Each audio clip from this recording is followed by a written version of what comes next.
The video spread through Oak Ridge Meadows faster than gossip ever had before. By the following morning, almost everyone in the neighborhood had seen it. Grainy but clear footage of Carol Evans, the self-proclaimed guardian of community order, sneaking into my yard at night, cutting the power line to my garden lights. She moved like someone who thought no one was watching. Quick, deliberate, with the poise of entitlement that had protected her for years. But this time she had no protection. The timestamp, the camera angle, the evidence. It was all irrefutable. The HOA board received the footage at 7:30 a.m. By 9:00. I had confirmation that an emergency board meeting had been called. The irony was thick. The same woman who once used her position to lecture others about respecting property boundaries and upholding standards was now caught violating both. That evening, the meeting was held at the community clubhouse. Normally, those gatherings were quiet affairs, half-empty rooms, polite nods, and procedural motions read from printed agendas. But this time, the parking lot overflowed. People stood shoulder to shoulder, whispering, murmuring, waiting for the spectacle that everyone knew was coming. I didn't plan to speak at first. I just wanted to sit, watch, and let the truth unfold. But the moment I walked in, conversations hushed. Heads turned. Some people smiled, others looked at me like I had done something impossible. The board sat at the front, clearly uncomfortable. Carol, in her usual tailored blazer, looked pale but composed, her clipboard clutched tightly against her chest like a shield. The room felt charged, the kind of tension that builds right before a storm breaks. When the meeting began, the vice president took over, an older man named Martin, who had spent years quietly agreeing with everything Carol said. His voice trembled slightly as he read the agenda item. Review of conduct regarding property damage allegations. The phrase property damage drew quiet laughter from the crowd. Then came the part everyone was waiting for. The video. Projected on the clubhouse wall, the footage played in silence. Carol's figure appeared under the pale glow of a street lamp, crouched near the fence.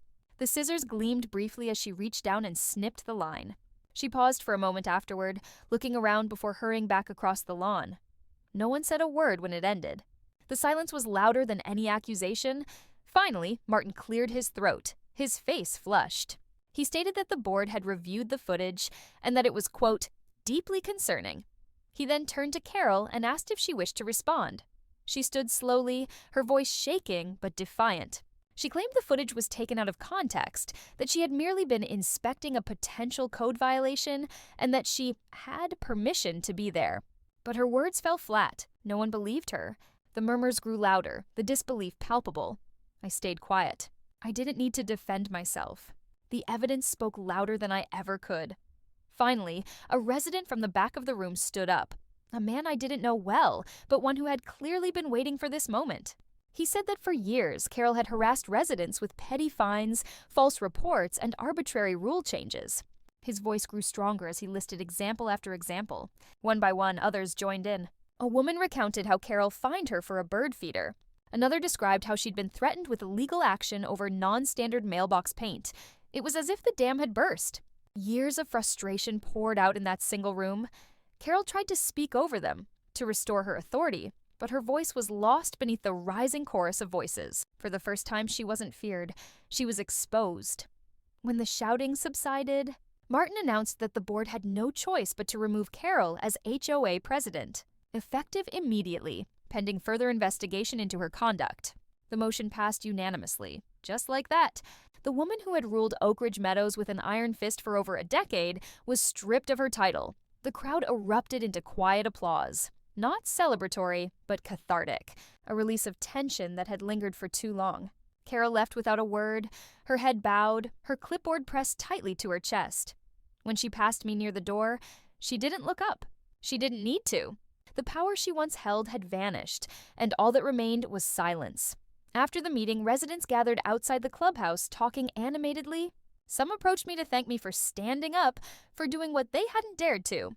Others admitted they had once sided with Carol out of fear of retaliation. But now, with her gone, they felt something new. Freedom. The following week, the HOA announced a special election for a new board president.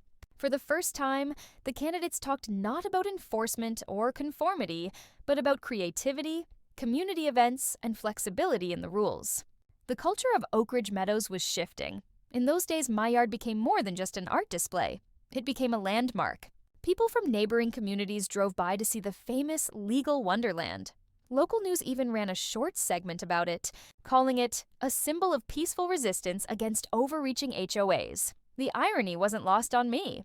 What started as a petty argument over a few garden gnomes had become a local movement for individuality, but for all the attention and praise, I stayed humble. My victory wasn't about humiliation, it was about balance, about proving that creativity and order could coexist without one crushing the other. Still, I couldn't ignore the strange quiet that followed Carol's downfall.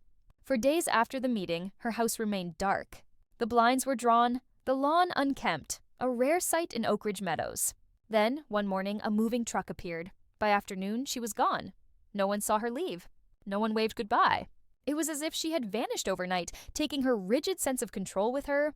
That evening, as the sun dipped below the horizon, I stood at the edge of my yard and looked at the gnomes. Their painted faces caught the last traces of light, and for the first time in months, I felt peace. But even in that peace, something else stirred, a thought I couldn't shake. For all her cruelty, Carol had taught me something. She had shown me what happens when rules go unchecked, when small power turns into obsession. And though she was gone, her legacy remained, a reminder of what could happen again if the balance ever tipped too far. The HOA would rebuild, I was sure, and new leaders would emerge. Whether they learned from her mistakes or repeated them was yet to be seen. For now, though, Oak Ridge Meadows was quiet again. The lawns glowed under the soft hum of garden lights, the air filled with the scent of cut grass and jasmine. But somewhere deep down, I couldn't help but feel that this story wasn't quite over. Because peace, especially in neighborhoods like this one, never lasts forever.